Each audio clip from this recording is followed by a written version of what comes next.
What's up, YugiTube and random people who came into this video?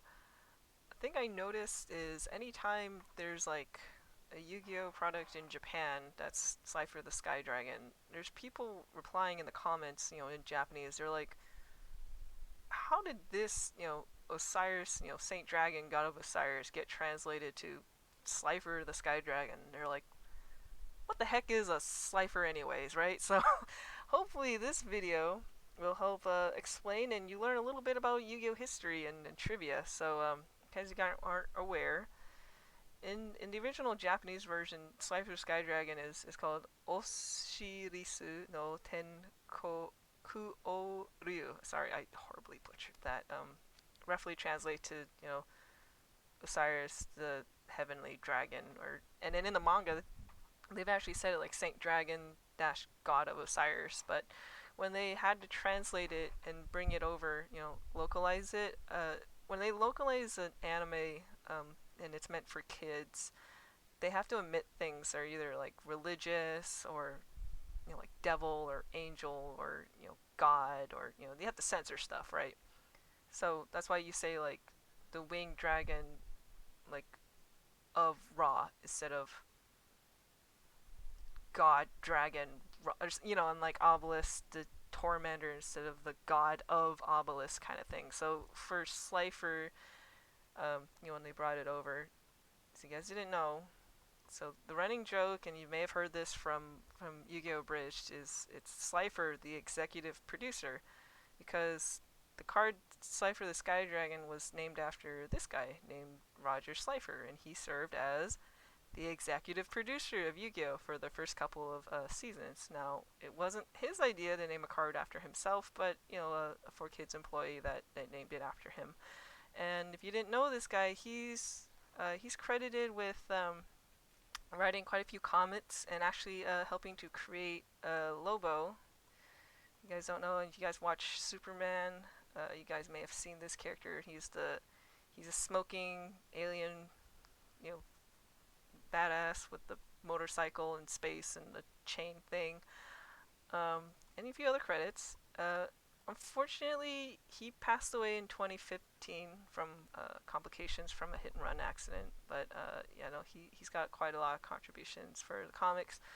And there's actually an interview explaining like, oh, there's things named after you, and I'll link to these sites below. But so real quick, the question was, is it true that both the Ghost Rider villain Inferno, whose real name is Slifer, and Slifer the Sky Dragon from Yu-Gi-Oh! Are named after you? And he replied with, yes, I had met Tony Isabella through our mutual friend Duffy Voland on a trip to New York. Tony was writing Ghost Rider at the time and decided to name Inferno, a demon from hell, after me. So this is his explanation from the Ghost Rider character being named after him for Slifer. I like how they used the picture of a fake card. Anyways, as for Slifer the Sky Dragon, despite the rumors on the web, I did not name that character after myself. And even though I was a producer on Yu-Gi-Oh! At the time, what happened was this. Another 4Kids employee, Sam Murakami, was our liaison with the producer of the cards. Some names of the cards had to be changed because there was concern their names would be considered demonic or sacrilegious or something here in the States. It never made much sense to me, but when you're broadcasting here in America, it's something that has to be accommodated. Anyway, Sam renamed a bunch of those characters after people on staff at 4Kids. It just so happened that the one he named after me happened to be a quote-unquote god card and much more prominent than the others in the series. I attribute it to the cosmic forces in the universe trying to balance things for me being made a demon in Ghost Rider. And again, just to set the record straight, I wasn't even aware of it until after the names on the card had been changed and it was too late to go back.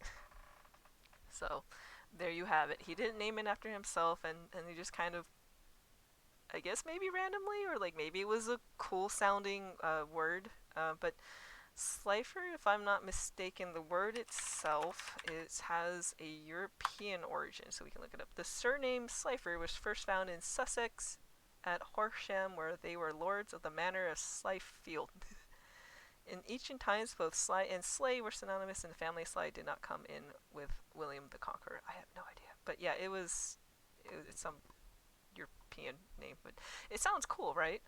Um, so yeah, that's the origin of Slifer from Slifer the Sky Dragon, and yeah, there's other cards they had to censor. And fun fact, I was following Yu-Gi-Oh for a while, and I would watch Japanese before the English came over, and they hadn't aired. This is before like internet and we could get streams like so fast and stuff, right? Like so the way I found out what Slifer's English name was, it was still maybe a month or so out before the episode would air on TV because, we used to have to get up at like Saturday morning to watch the brand new episode of something. Like there was no streaming service back in 2001.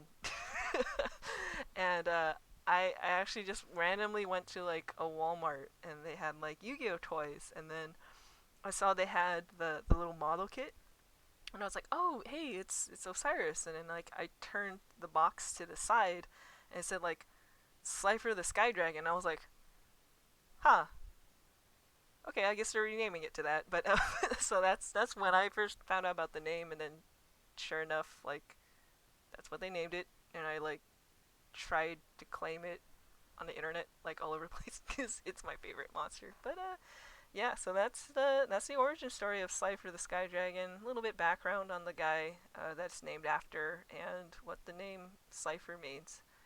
So yeah, hope you learned something new today.